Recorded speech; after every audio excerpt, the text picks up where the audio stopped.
In this video, we're going to talk about ironing, and first thing, of course, we need the proper equipment. So you need to have an ironing board. I know a lot of times people try to iron on the floor or on a table or on a chair cushion or their bed. It doesn't work very well. It's going to be very frustrating for you. So I'm going to suggest that you go out and you purchase an ironing board. So if you go to a lot of times Goodwill, you can pick one up used. They don't cost that much at Walmart or any department store.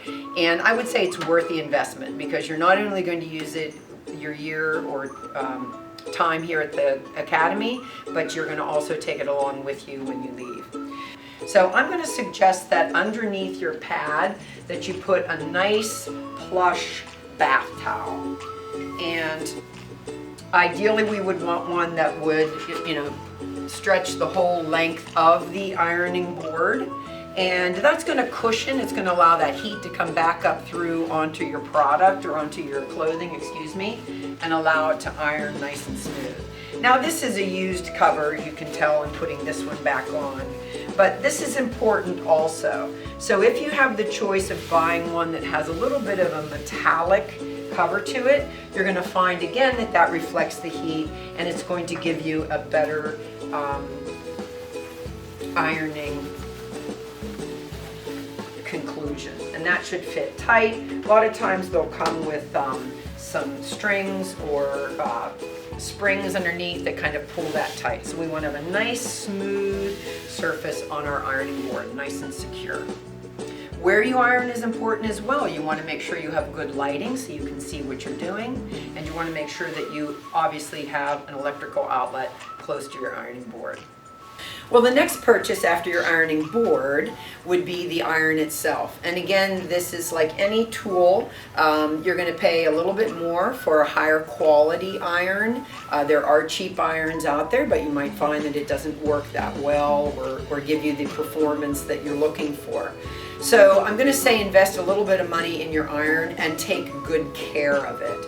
Now, when you go to purchase your iron, you're going to find that you have lots of choices, heat settings, steam settings, dry, and so on.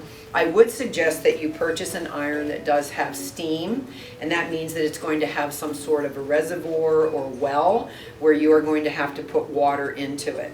Now, this is another very important thing to remember with your investment, is that for your iron, you want to put distilled water into it, not tap water, not mineral water. These are all going to build up in the iron. So distilled water is going to be your best choice. And you'll find about $1 a gallon, and this is going to last a long time for you.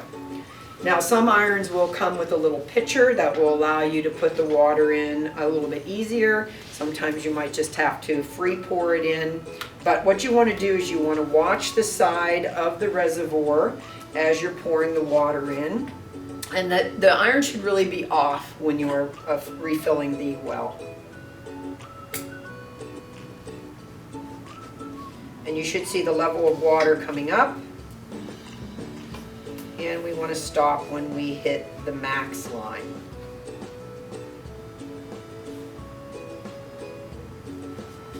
All right, you could transfer your distilled water into, say, a little water bottle and pour it in that way.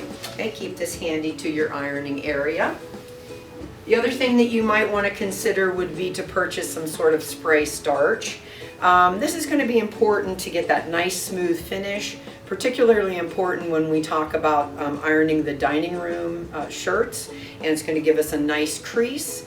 And the most important thing when using starch is that you actually want to read the directions, because many times what people will do is they'll spray the starch on a very hot piece of material and then right away hit it with the iron. What happens then is you're going to get some white flaking. A lot of times you're literally cooking the starch, and it's not really doing anything for the shirt itself.